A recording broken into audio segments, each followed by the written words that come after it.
This is the Witcher podcast on TV Podcast Industries, and we're back talking about The Witcher Blood Origin, Episode 2 of Dreams, Defiance and Desperate Deeds. Fjall and the Lark were spotted in Eile. I've stationed troops south of there. Won't be long. I've heard this bleating before. You incompetent.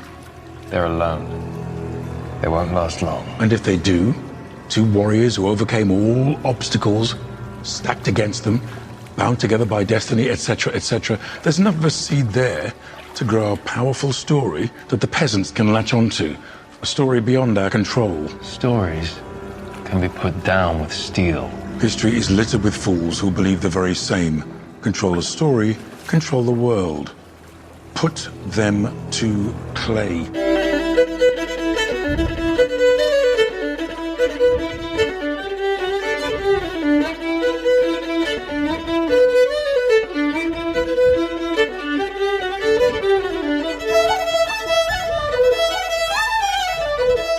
Welcome back, fellow Witchers. This is our chat about the second episode of The Witcher Blood Origins, Episode 2 of Dreams, Defiance and Desperate Deeds. I'm one of your hosts, Derek, again. Hello there, fellow Witchers. Welcome back. I am one of your other hosts, John. And I am Chris, asking, what happened to episode 1.5 of C, and more C? Like, we jumped straight from B to D. I don't get it. No. Maybe it's just every second letter of the alphabet they're doing. Well, I'm looking forward to all the Fs. There you go. In episode 3. There you go. We will see when we get to episode 3. Just a short break there between our first episode and second episode. I'm going to let everybody in the secret. The reason why we're having breaks is because I can't say Blood Origins without saying blood oranges. It's just going into my head, so I keep having to edit it out and re-record. So I gave myself a little break to get my head around Origins. But yes, into the second episode. Hope you've watched this episode. We're going to go spoiler filled, of course, as we always do, into the second episode of the show. The show, of course, is based on the book series by Andrzej Sapkowski and the game series from CD Projekt Red. Showrunner Declan Barra and executive producer Lauren Schmidt-Hissrich. This episode was directed by Vicky Jewson again, director of the movie Close, starring Noomi Rapace, and also the co-director of episode 1 as well. Yes, very good. And the episode was written by Alex Meenehan and Alan Stewart-Ahn. Alex was an executive story editor on Moon Knight last year, which we covered on the podcast very here. Good. And he co-wrote episode 4. Excellent. Lovely. Yeah, so another a Moon Knight alum over here for the Netflix show. Kind of cool. Yeah. And Aaron wrote an episode of the recent Guillermo del Toro's anthology horror series Cabinet of Curiosities as well. So also a Netflix writer. Yes. Nice. Yeah. We're very much into, they pulled from known quantities for this, and we're seeing that more and more as we get deeper each year. Yeah. Anything Netflix in our kind of wheelhouse, there's a lot of crossover, kind of cross-pollination, because when they find good talent, they're like, okay, we'll keep you. You're interested in some fantasy here, go do some fantasy project. Yeah. Oh, you want some horror? Come over and write this really well-known horror kind of stories. Exactly. It's almost like the old studio system with Netflix, isn't it? Yeah. The only one they haven't cracked is superheroes. Yeah. That's kind of it. Like they have yet to do that. They've yet to crack. I'm assuming that's 2025. Maybe they did try with the Defenders, of course. That's where we got our first start on Netflix shows, was back with the Defenders. So yeah, but yeah. I was more going Miller World. Mm-hmm. They did one show and then walked away. Which we also walked away before podcasting on that one as well. Yeah. So yes, but at least they know the world of The Witcher really well and been doing lots and lots of stuff in The Witcher with the original 2 series of The Witcher, 2 more to come at least, and the animated show, and now 4 episode seasons of Blood Origin as well. Yes. So they know this world well. John, do you want to tell us what they gave us with your synopsis for the second episode of Blood Origin? Sure. The band of 3, Eile, Fjall and Scian, formulate a plan to obtain coin to raise sellswords to take their fight to the Golden Empire. On breaking and entering a bank to rob, they find the coffers empty and that they are surrounded by soldiers of the new empire who are hunting them. As they defend their position, they fight back the soldiers, but Scian is seriously injured, and the soldiers try a new tactic to smoke them out of the bank. They manage to escape, but Scian's condition is deteriorating, and they have picked up a tale from the town. After searching for herbs to heal Scian's wound, they return to find a man standing over her. He's called Callan, and with his butcher blades is known as Brother Death. He has no love for the new army of the Golden Empire and joins them in their quest, telling them of a healer, Zachary, in the Marsh of the Mists, who can aid Scian, and the band of 3 becomes 4. Meanwhile, a young dwarf named Meldoff with her trusty warhammer named Gwen is on a mission to track down an army sergeant, Talisum the One-Eye, who has been using and abusing other female dwarves. Meldoff and Gwen catch up with Talisum, who loses more than his other eye.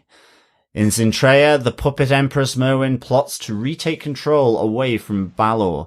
She enlists the mage Avala to be her protector after he saved her from an assassination attempt, and also to be her eyes and ears around court.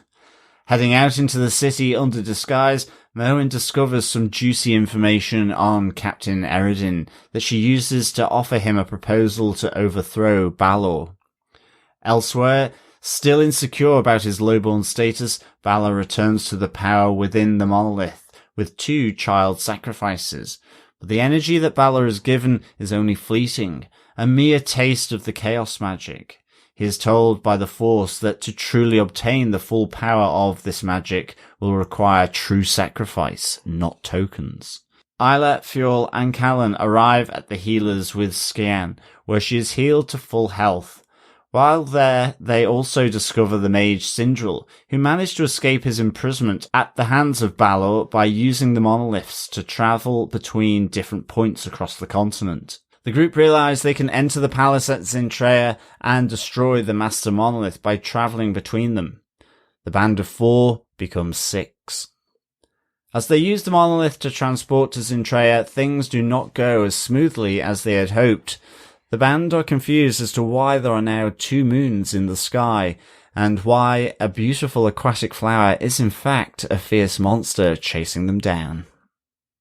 Netflix ending. I love the ending. I just loved how the Lark is kind of just looking at this beautiful flower coming out of the water. The next thing, there's this monster. It's like, get the monolith open. We need to escape here. Yeah. It's really good. I was literally waiting for the don't touch that dial, folks. Absolutely. Now playing in 30 seconds, yes. Yeah, exactly. Yeah, good stuff. We are obviously not going to talk about episode 3. We're just going to talk about episode 2 with our major big moments that we want to talk about from the episode. I want to talk about the introduction of Meldoff, the dwarf with her hammer, Gwen. I loved this. Yeah, absolutely. This was like a standout character, standout performance. Yeah. And I was just like, what? Wait, what? Huh? Yeah. And it was just progressively got better and better and better as we saw her throughout this episode. Mm-hmm. And I'm like, oh, I like her. I could do with this characterization more. Yeah, absolutely. I just really enjoy her arriving at the brothel to try and find this I guess evil man that she's been looking for, the army sergeant Talisum the One-Eye, trying to find him at the brothel. And I kind of like the guy at the door who's an elf, saying effectively everybody here hates dwarves. People inside are all drunk, all high, all have weapons, and they hate dwarves even more than I do. So you wanna get out of here. But she doesn't take the hint.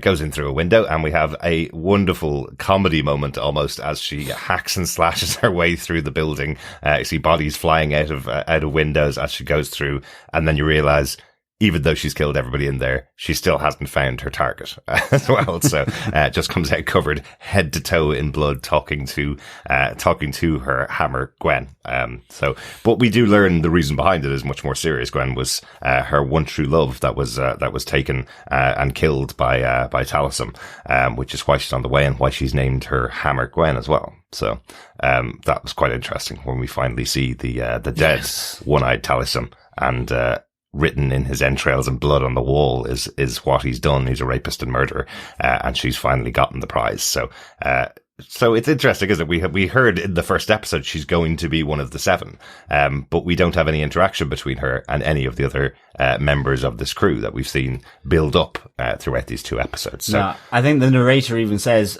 she's on her own mission at the moment. Yeah. So I liked it, getting introduced to the character, but it is just a bit separate. And it's like, to your point from the first episode, Chris, you get some backstory, of her here.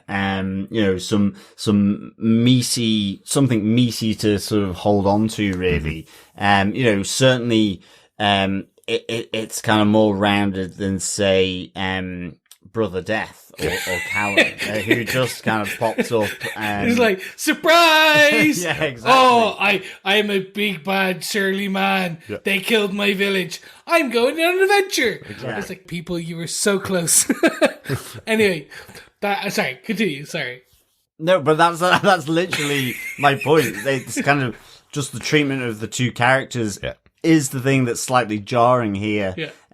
But because Callan does look cool. I like the butcher sort of hatchets. I like, Brother Death. It's kind of like, okay, it's pretty full on name. Yeah. So it must have a reputation. But all we really kind of get in this moment is that, he joins them because he's no fan of this new empire who effectively came and burned his town down, and knows a healer, in the Marsh of the Mists that can save the injured, Scian. So, it's just, I guess it's just the treatment of the 2. It's a little sort of bit of a contrast, really. And yet, I would have really liked if Callan had gotten the same treatment as Meldoff, to be honest, because that was just so cool. Yeah. Yeah, but also in the same way, we have the introduction of, as you say, the mages. Sindral we knew from the first episode, but we don't really know anything at all about the other mage that's introduced here, do we? Just that she's really good at curing. And a celestial twin, which we just learned about like 3 minutes earlier.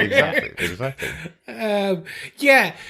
So on Meldorf, I absolutely loved her introduction. It's like she was a character I'm really enjoying. The only qualm I have is I would have liked to see the 5-minute preceding her killing the guy who killed Gwen.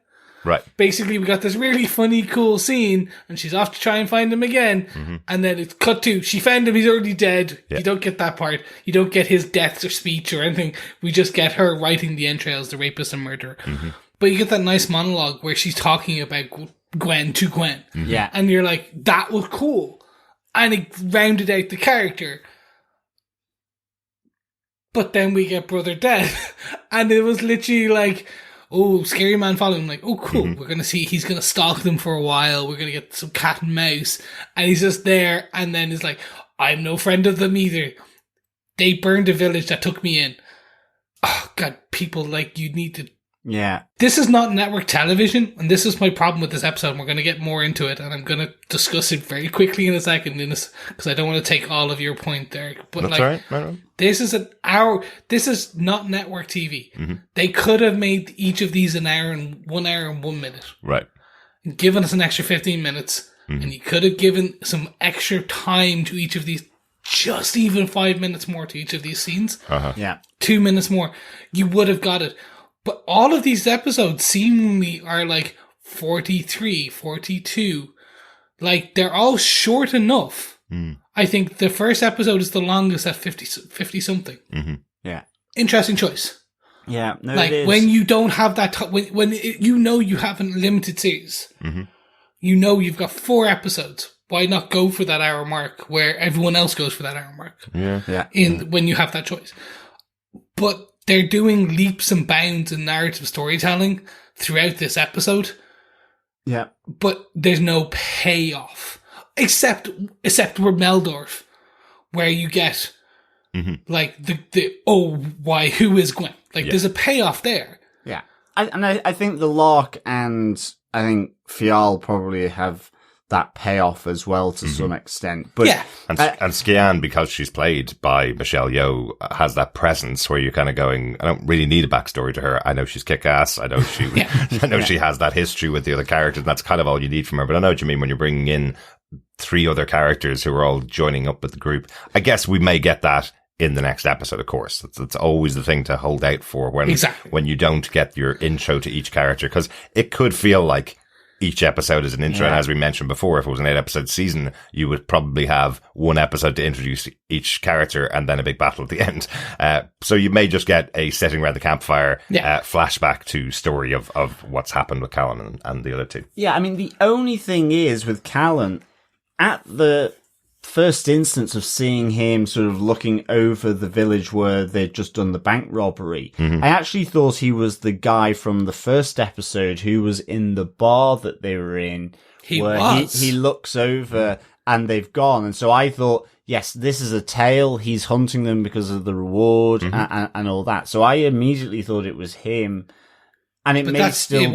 That was him. Okay, grand. Yeah. So, maybe, is that the introduction? But it's just like blink and you'll miss it. But I mean, nonetheless, you think with a name like Brother Death, there will have to be butcher knives. Yeah, I was like, cool. We're gonna get like, he used to be a butcher, and then they killed his family, and then he became Brother Death. There you go, Chris. And goes after them, and now they killed his village, so he's bringing the death to them. There you go. One brother at a time. Like, it writes itself in a flashback. That's very Quentin Tarantino. Thank you. No, exactly. So, I mean, it was a shame because, Meldoff, I just loved this. It was, that's short storytelling and giving an awful lot, but really meaningful. Yeah. And unfortunately, Callan, in a sense, didn't get that same treatment,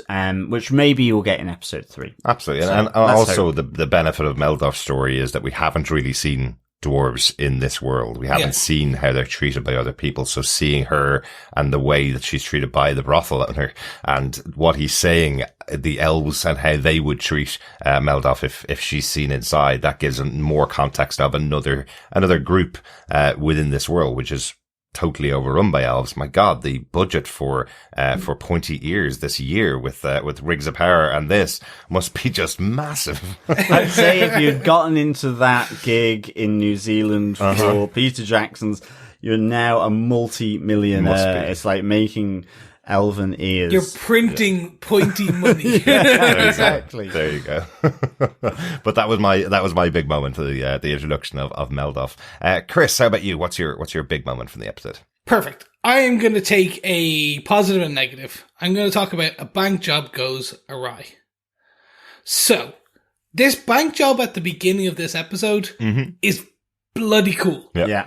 Yep. The fight scene, the style they shot it in, the use of slow-mo, and it's not even, it's almost not even slow-mo. It's like, I think like 0.75 speed. Right. It's like it's not like half speed. It's that kind of like, I don't know how to describe it. It's very much like a John Wick as well. Like they just slow down a portion of the time lapse. It's like focused filming. Exactly. Yeah. Absolutely loved it. Like fantastically, like they go form up like a phalanx. They use that training, and Scian is perfect in that kind of mentor role, telling them what to do, and then you get the Lark like getting emotional and kind of breaking formation, and it's a fun like couple of minutes where you get all this blood and guts, and you're like, oh my God, this is really great. And I have to admit, I really enjoy this. When it shines with the battles and this, it really shines. Like it's that same level of choreography where we got in Witcher Season 1, where you see Geralt fighting with his swords in the middle of the village. Like, it's that just kind of guttural, kind of very much violent. No, I wouldn't say violent, but it's not just violent for the sake of violent. It's much more kind of visceral. There we are. Probably a better term. Yeah. So I really enjoyed this, and I really enjoyed that. Like, and that's why kind of the positive to this bank job part. Mm-hmm. We kind of started getting into it, but the negative for me was the Scian getting injured and kind of almost dying. Mm-hmm. And we don't have enough empathy or emotional connection to this character. Yeah. Except that it's Michelle Yeoh. Yeah. Like, that's they skipped the shorthand where she was kind of fine and then all of a sudden she's on death's door and dying. Mm-hmm. And, like, she has to be saved in the next 5 minutes or she's going to be forever. And like, you're like, okay, I'm to care why, aside from that I know this actress and I know she's one of the seven. Mm-hmm. Like, it just, they unfortunately skipped the beats to where you really need to connect with this character a bit more. Yeah. And it was just used as, it's terrible, it's used as a plot device. Yeah. And it wasn't earned. Yeah. And that was my problem with this. I think as well, though, I think the character is standoffish. You know, she is this kind of teacher. So, I mean, even just that fight in the first episode.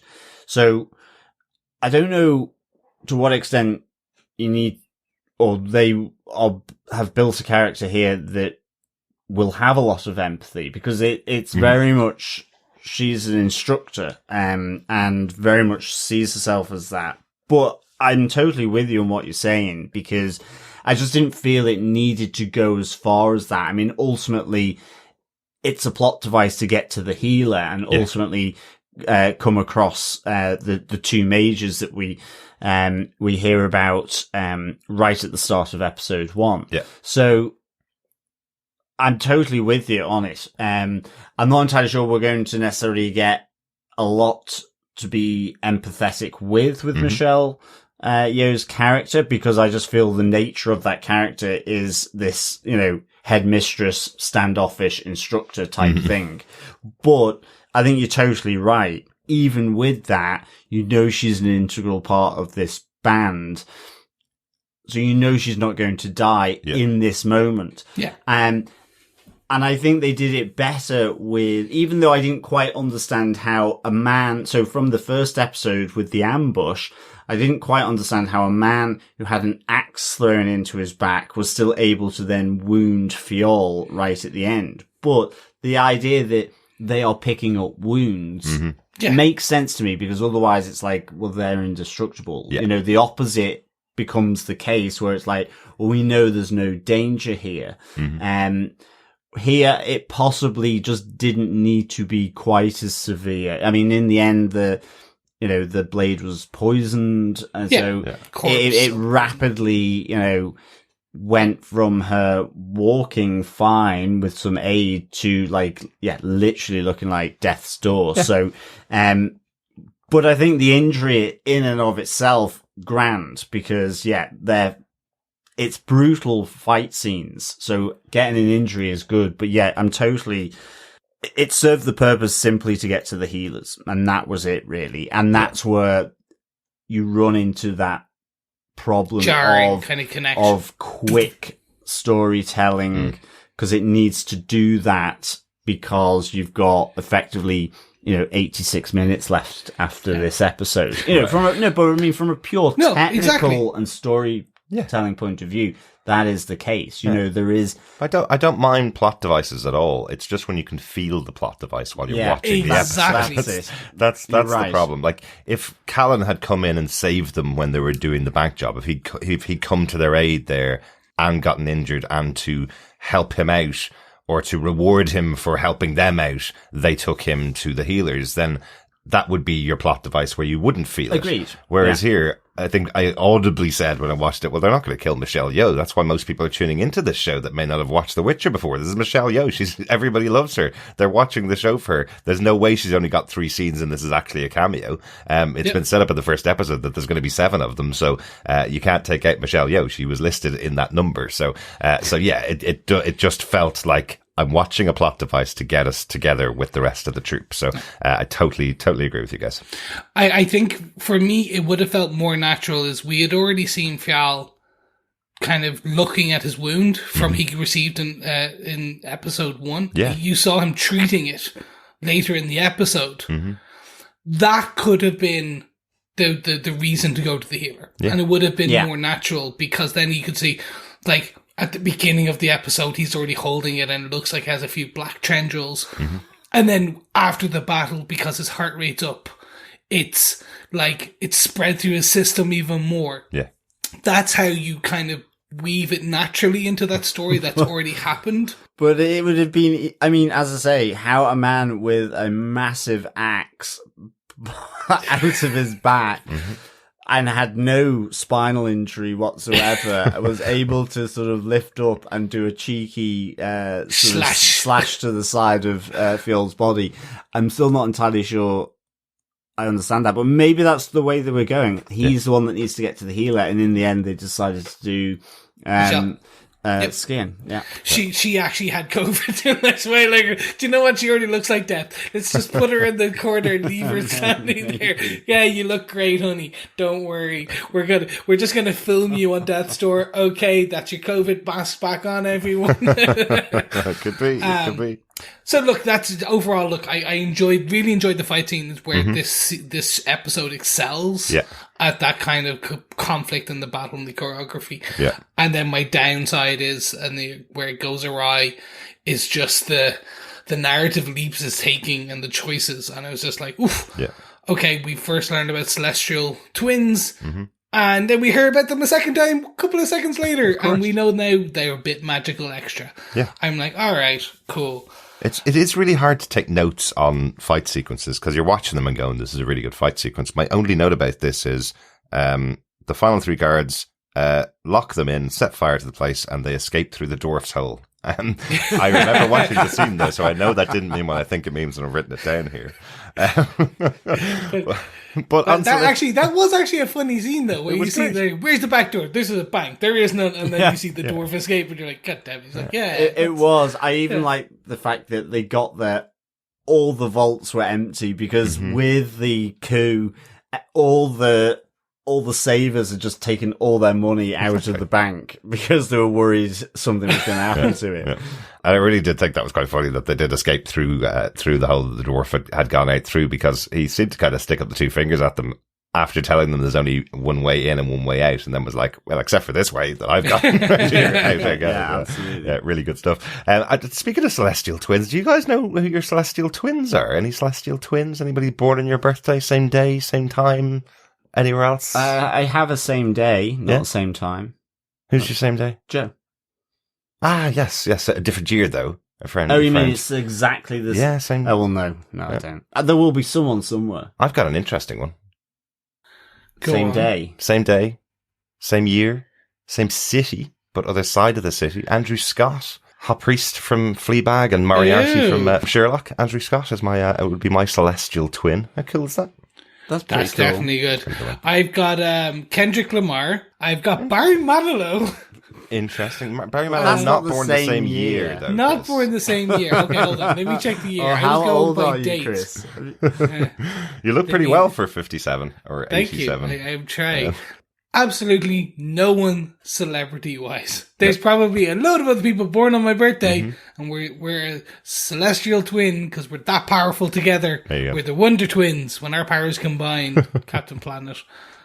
Yeah. But no. I mean, no one I've really ever heard of. Right. So, no. Just means they haven't become famous yet. That's all it is. You'll meet them at some point. I'm the famous one. That's the difference. There you go. I'm the famous that they all go to and go, oh, yeah, no, that Chris Jones It's fella. Chris Jones from TV Podcast Industries. He's born on my birthday. Yes. Exactly. Good stuff. Anyway, enough of that detour. That was your big moment from the episode, Chris. John, how about yourself? What's your big moment from episode 2? I guess my point is Zakari and Sindril, the two majors. They're, being 5 and 6 of this band now, just one more to collect before you get a free gift. I'm glad that the band has pretty much got together. Yeah. Sort of halfway through, just meld off to sort of come into that fold. But I think a bit like with Callan, Brother Death. I mean, with Zakir, other than she's a healer, okay, good trait to have. Yeah. I like the pretty Marsh of standard Mists. choice in RPGs and in Exactly. D&D, isn't it? You always have to have your healing mage with you. I love the Marsh of the Mists, sort of the revelations that both Fjall and the Lark have to go through to make it across. You know, we hear Callan say, you know, just keep moving forward. Don't get distracted. But he also says if he'd warned them about it, they wouldn't have been able to fight them back as well, isn't it? Yeah, but it's more with, you know, we have the two mages here, and I don't know, I felt as though it wasn't big enough either, really. And I'm hoping we get some more. I mean, even with Sindril, we know that he was imprisoned by Baelor. We know that he's managed to escape that imprisonment. Again, it'd been good just to have seen a bit of that escape, seeing him moving between the monoliths, this travel function that they've got, which Ballard isn't aware of yet. Yeah, I kind of like the idea of like seeing a scene where Ballard is telling him, you know, okay, right, do some more study on the monoliths, and then he just walks into one and disappears, you know, or just walks past one and disappears. I kind of like that idea, and is gone forever. Like we've seen travel through the monoliths in season 2 of The Witcher, didn't we? We saw Yennefer travel through one, as far as I remember. Been a year now, but so we have seen this. So now we're seeing how that all started, effectively. But it's even that, you know, I guess if this was longer, you're not even seeing the moment where Balor has been told that effectively his mage that is telling him doing all the calculations has effectively escaped. Yeah. So we don't get any sense that there's something awry there. And really, we just see Balor having, you know, a pretty relaxing spa treatment with his chief of staff. So it didn't feel kind of connected. It was just suddenly Sindril was there, and yes, there was an explanation, but actually the payoff really was more with that final part where he travels to a new world, one in which there is monsters that begin to attack them, despite camouflaging themselves as beautiful aquatic plants, and with the two moons. That to me was the payoff, not sort of seeing some kind of, you know, a frenzy of activity, and an anxious, Balor, and then maybe coming to it, you know? So it's just suddenly he popped up there, and I was like, oh, hi, what are you doing here? Okay, it gives us this explanation. And then I guess with Zakir, we just need to get to know her more. And I guess, as you say, then the celestial twins element to this, which we see Balor using for his sacrifice. And I think that's the interesting thing, whether these two mages will become the true sacrifice that this entity is looking for. That would be not surprising. No, exactly. Well, almost like it's written in the stars. It is, but I mean, initially my kind of thoughts went to Balor's like second in command, like it almost the lady that's with him. Oh yeah, I was 100% that literally when he said I require more, he'd turn around. I was expecting him to turn around and go, okay, here you go. It feels to me, you know, she's like, you know, the blue bloke you see next to the Emperor in Star Wars all the time, but I mean, I still don't really know the name that kind of follows the Emperor around. It's like his PA, effectively. Okay. I guess all dark dictators need a PA. Yeah, you do. Do you know how hard it is to run an empire by yourself when you are a dark dictator? You have so much darkness dictating. You need someone just to help you kind of be that assistant to bring it all together. So you need to bounce your ideas off somebody else. You know? So initially, that greater sacrifice, I thought it was going to be her because, you know, you had that moment where he's confiding in her. So he trusts her. Yeah. It's like there's something more than just being a PA there. But we see that, you know, there needs to be a true sacrifice. So I'm guessing these two mages better be careful around whose company they keep, especially Balor's. Sindel is the key to everything. Like, if it wasn't for Sindel, then Balor wouldn't have gotten the power, wouldn't have gotten access to this. And, the big moment here is that he's trying to get this chaos magic. He's trying to take that and infuse himself with the chaos magic. So, yeah, you would assume that he's effectively going to have to give up the work that Sindel could potentially give in the future in order to get the chaos magic, so that's what I think is the big sacrifice. Either you can keep Sindel, he can keep exploring what's happening in the monoliths and learn how to do everything, or you toss him in the hole and get the power for yourself, basically. So, that's where it feels like it's going. No, absolutely. Yeah. Absolutely. So, yeah, I mean, to me, this just felt a little bit flat, but it's all kind of intertwined with what Chris was saying around with Scian, because it's just, the healer puts the hand on and she's fine. It's hunky dory. There's no danger there in that sense. So it all kind of melded a bit into that, really. And as I say, for me, the whole payoff was the mess up on the traveling between the monoliths, and it was almost to a comedic effect for me. And I thought that was really good. But again, I think Sindel and Zakir, along with Callan, they just need a bit more flesh on the bone. And I'm guessing we'll get that in episode 3. And so in some ways, I'm guessing for me, I just need to see what episode 3 brings for these 3, members of this 7, this epic 7. Yeah. They certainly don't have the ability that you would have in other longer form shows to tell those side stories if they don't need to. These are other characters coming along, but I will give them a little bit more credit than you're giving them, because what we really learnt from this moment here is how the hell 7 people are going to take down an entire empire full of warriors. The big moment of revelation here is there is a master monolith, and if you destroy the master monolith, that ends the power that Balor has. So there is a little bit more of a revelation to them there. But yes, you're right. You don't get enough of the character. We've said that with some of the other characters in this episode. So I am hoping we'll learn a bit more about them, especially because if they're going to be the big sacrifice, then you're going to need to feel why they should become a sacrifice. Yeah, but definitely. But yeah, that is a big moment. At least we know, right, okay, we've got 6 people here, a 7th on the way, and all they need to do is get to that one big black button in the center of the city of Xin'trea and smash it, and then that's the end of the power of the bad guys. Like, that's a good thing to know by the end of your 2nd episode of 4, right? Yeah, definitely. It's like literally they have to go on a journey down a small corridor and get a small exhaust pipe in this big, massive station that will blow up the whole thing. Exactly. And they'll win the day. Yeah.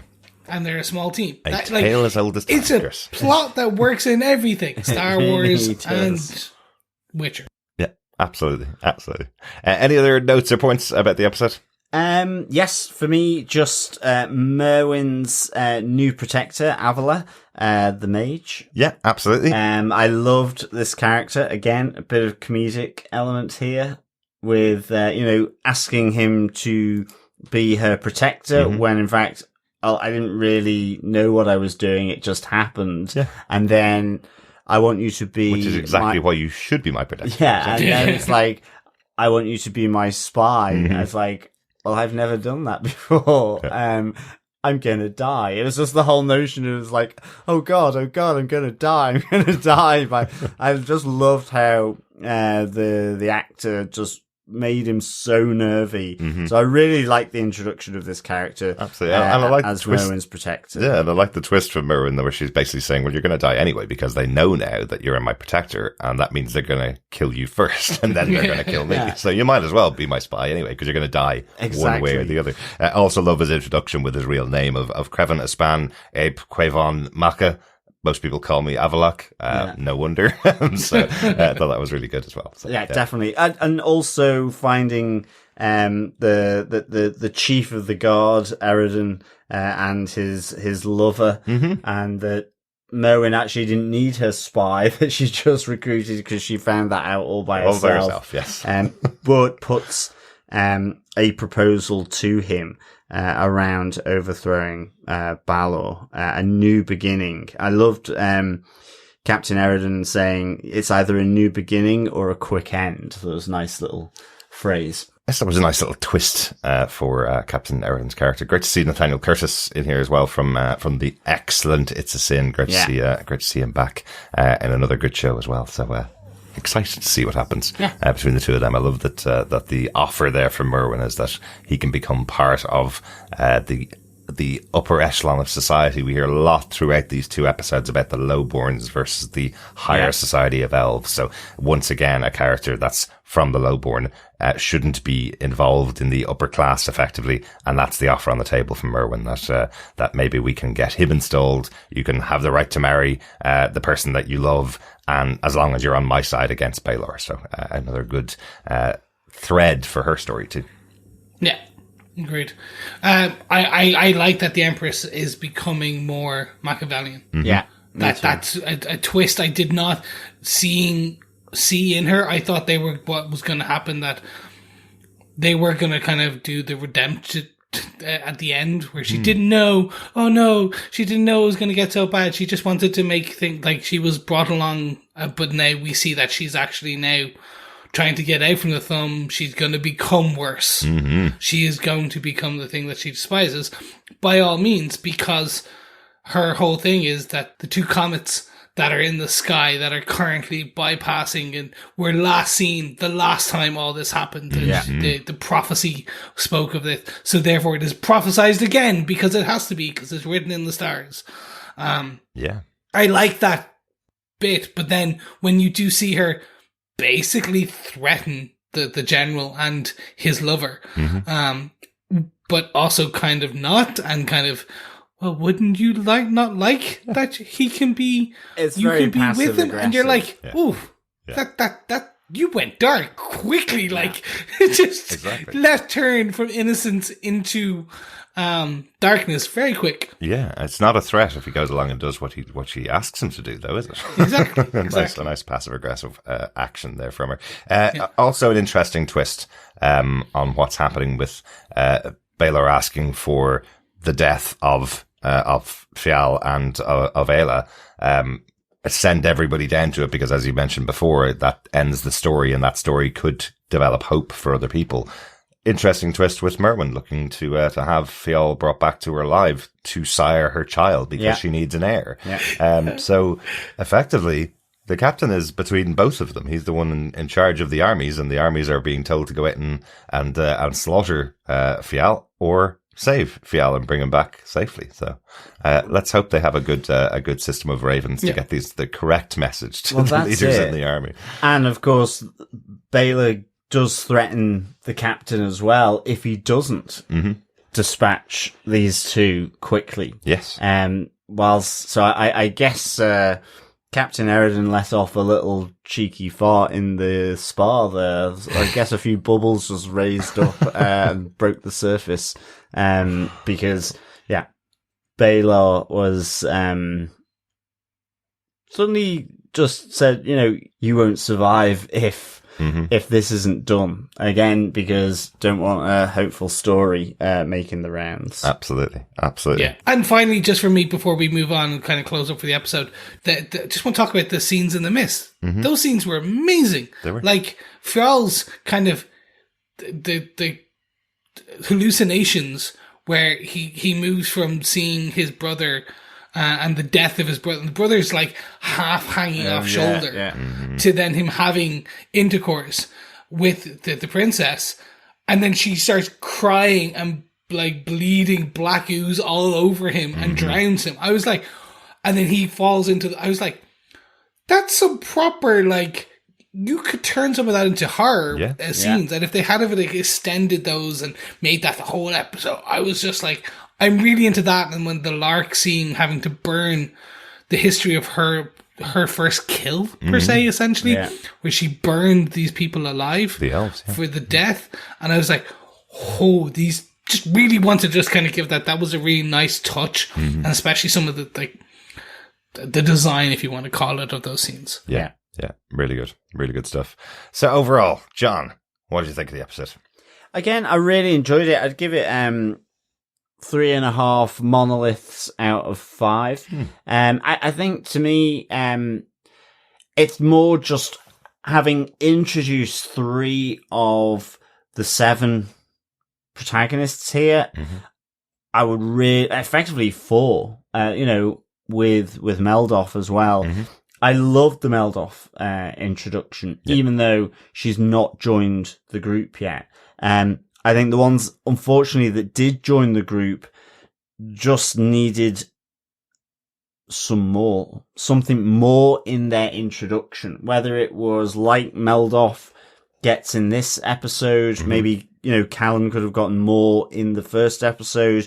And then we may get this in episode 3. Really hoping so. And I think I'd probably adjust my score here. But I loved Meldoff. I loved the bank attack.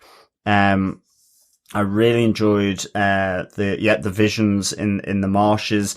There was some really good kind of comedy moments here for me around Avalak, as well as with the end. I really just enjoyed those. But again, it's still really strong for me. I'm just enjoying this world. I'm enjoying this group of characters. I think it's to the point where I want a bit more context around Callan and the 2 mages. And I'm liking the intricacies coming in Xin'trea into the city with Merwin's new protector, but also just, I certainly was not expecting them to suddenly have Captain Eridan with his lover and that whole section. So that, the politics behind this, as you say, Merwin effectively growing some nails to start scratching. She's not happy with the lot that she got from this coup. So I thought that was really good. Really enjoying this. I'm really looking forward to the 3rd episode as well. So 3.5 monoliths. Good stuff. How about yourself, Chris? What did you think of this episode? I'm kind of 50-50 on this one, unfortunately. We're jumping A to B to C to D, but unfortunately they're skipping B's and D's, and we just literally went, every in between letter is missing in the plot point. Central getting out, just didn't get that. Literally all it would have taken is a 30-second scene where a man running from a jail cell and touching the monolith and then disappearing. That's all it would have taken. But it's just where they're making narrative leaps, which every now and again, when I look back at it, it just takes me back out. Whereas when I'm in it, I'm like, okay, it's not bad. Oh, that's a really cool fight scene. Or, oh my God, that scene where she walks her through the brothel and beats everyone up. That was really cool. Or, oh, they're running away from a monster. The first ever monster they've seen. Not the one, the flying one from episode 1. So I enjoy the parts that we see. It's the parts that are missing that kind of just makes me question why they're missing. And again, we're 2 episodes into out of the 4. Maybe we get 3 and 4 and it starts to kind of meld it together where we talk, maybe we get the more details on the Celestial Twins. I'm not holding hope, unfortunately, because I was kind of like, oh, they mentioned Celestial Twins. Oh, they mentioned again. Okay, now we just they're expecting us to connect the dots on the sacrifice. There you go. I hope that's not the case. I know these guys have a lot more skill than sometimes they're showing, so I'm hoping maybe it's editing floor, or they were told that they had to cut from an hour to 40-something minutes, or there's something more to this. Who knows? I'm just hoping by the end of the 4 episodes, I'm like, do you know what? The whole is better than the sum of the parts. That's what I'm hoping. It told a good, cohesive story, A to Z, and we still got to Z right. It's just that second, that missing letter just kind of is just slightly starting to kind of wane on me and rub me the wrong way. Right. But Derek, what about yourself? Well, as you know, our fellow Witchers who are listening along with us have already probably seen the other 2 episodes, so I know they always love our speculation about what the show is going to be leaving out when they've already seen the future episodes. So I'm not going to be as harsh on it. I do believe they have introduced a lot of characters in the first 2 episodes and still given us a really big story of what's going on, particularly in this elven society. What's going on behind the scenes of everything over there is also as important as what's going on with our 7. So I think we're probably are going to have a bit of a breather to get to know the other characters as they get to know each other in the next episode. So while not every character is going to have the same central treatment every episode that we got from Fjall and Eile in the first episode, I can imagine that we have time to do that in the next 2 episodes. They've come up with their mission. I think that means we'll get to know a bit more about them in the next episode. And what I do like about this episode, as I said, is knowing that mission of cracking the master monolith is what they have to do, and knowing what happens in the continent and up to the next 1200 years. I'm not too sure whether that plan was the greatest of plans. We've just seen our first monster in the continent coming out of the monolith that they're about to go and destroy. And so I'm presuming this plan of destroying the monolith is going to lead to the conjunction of spheres that we know about. So I like that the plan's there. I have a feeling it's not going to go as well as they think it's going to go, which is always a good place to go within a 4-episode series. So, yeah. Oh my God, do you imagine if Mini Driver is actually the floating ball of energy? There you go. Oh, yeah. Oh, that would be a cool reveal at the end. That would if be that's very what they cool. do, I'd be like, oh, she's actually like the bad one, and Jaskir's story like is gonna feed her power. Or there you go. Yeah. That could there be you go. It could be another theory that our fellow Witchers might already know about. But fellow Witchers, if you want to send in any feedback to us, you can email us to feedback@tvpodcastindustries.com. 2 more episodes to go. Those episodes will be out later on this week. We're going to give a little bit of break between these 2 and those 2 episodes so you can get in some feedback to us during your holidays over the holiday period. Hope you're enjoying spending some time with us over Christmas. Yes, and hope you spend some time with your family, with us, with your friends, with your Doctor Who specials, with your catching up on your TV shows, with your films and everything in between. Breaking my heart, Chris. No Doctor Who special this year. What? Off air till next year. Crazy. Yeah. Oh my crazy. God! Yeah. I did not know that, and you've just ruined my day. So we've just got the 4 episodes of The Witcher here this year for the Christmas special. Well, at least Netflix can schedule programs. There you go. They know how to do it. They know how to do it. Turn them on Christmas Day. But there is loads and loads more to come from TV Podcast Industries. Obviously, the other 2 episodes of The Witcher. We will be returning to our animated Star Wars show, The Bad Batch, at the start of January. New release date for that is the 4th of January for the first 3 episodes of Star Wars, The Bad Batch. So we'll be out with that in the next couple of days as you're hearing this. And also, we will, of course, be doing our year-end wrap-up and look forward to 2023, talking about all the shows we're going to be covering. So come join us on the main podcast on tvpodcastindustries.com. Yes. With that said and done, thank you so much for joining us for the first 2 episodes discussion. If you've liked what you've heard and you're joining us for the very first time, welcome. Make sure you subscribe to all the points, all the places. Just go to tvpodcastindustries.com, you name it, Spotify, podcast catchers, left, right, Apple, iTunes. No, just wherever you are, we're there. We make sure, Derek makes sure we're just there. So just go subscribe in all the places. Leave us a review, rate us. You know what to do. Mm-hmm. It is important.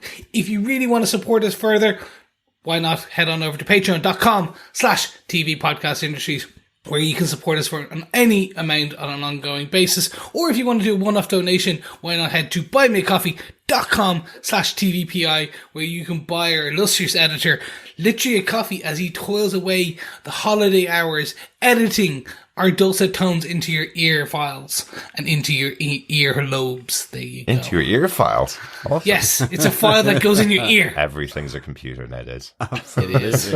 Good stuff. Well, thank you so much for joining us. I'll be back for the other 2 episodes of The Witcher. See you next time.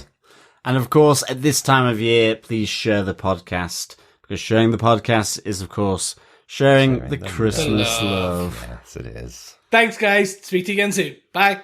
Thank you, fellow Witchers, for joining us.